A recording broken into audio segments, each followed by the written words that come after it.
나만의 집짓기 노하우 5번째.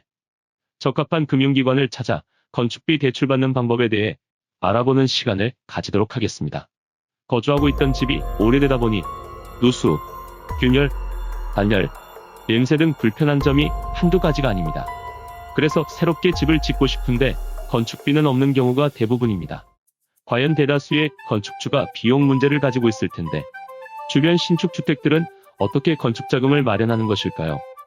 건축비를 대출받는 방법에는 크게 3가지가 있습니다. 첫째, 제1금융권의 건축비 대출을 사용하는 방법입니다. 제1금융권의 경우 토지담보가치 이상의 대출을 하지는 않지만 금리가 저렴한 편입니다.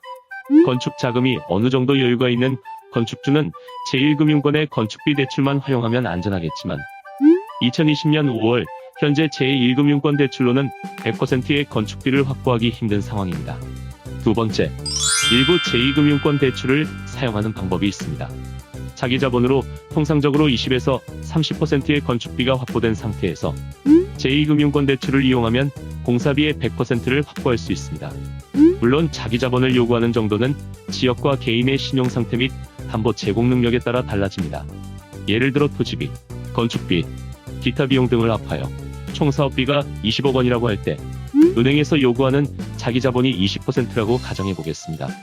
이때 나머지 16억 원의 경우 건축비 대출이 가능하지만 케이스별로 다르니 전문적인 검토를 통해서 사업을 진행해야 합니다.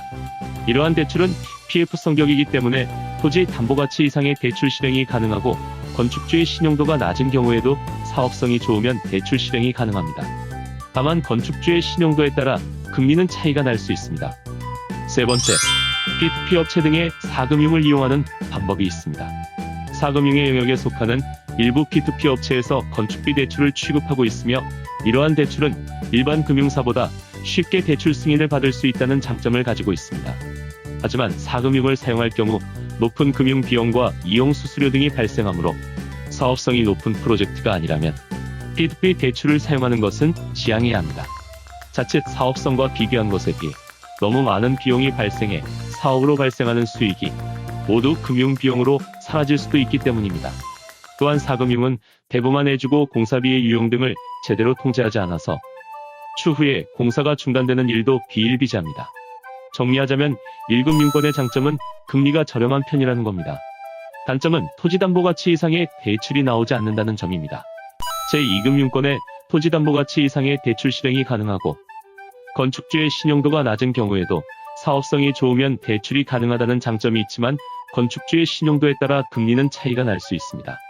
P2P 업체는 일반 금융사보다 쉽게 대출 승인을 받을 수 있다는 장점을 가지고 있지만 금리가 매우 높습니다. 결론은 건축주 개인의 경제적 상황과 부지에 지어질 건축물에 따라 적합한 대출을 골라야 합니다. 건축주 자신의 경제적인 상황, 분양물이라면 분양성과 수익률, 부지의 입지 등을 종합적으로 검토한 후에 목적 부지에 가장 적합한 금융을 이용해야 비용을 절약하는 건축 방법이 될 수 있습니다. 하지만 초보 건축주분들은 이러한 문제를 어떠한 방식으로 해결하는 게 가장 효과적인지를 판단하기에는 어렵습니다. 이러한 어려움을 한 번에 해결할 수 있는 곳이 바로 국민안심 집짓기 플랫폼 닥터빌드입니다. 닥터빌드와 함께 여러분들의 고민을 해결하고 걱정 없는 건축을 진행해보세요. 다음 시간에는 10년 늙지 않기 위해 매의 눈으로 공사 관리하는 방법에 대해 알아보는 시간을 가지도록 하겠습니다.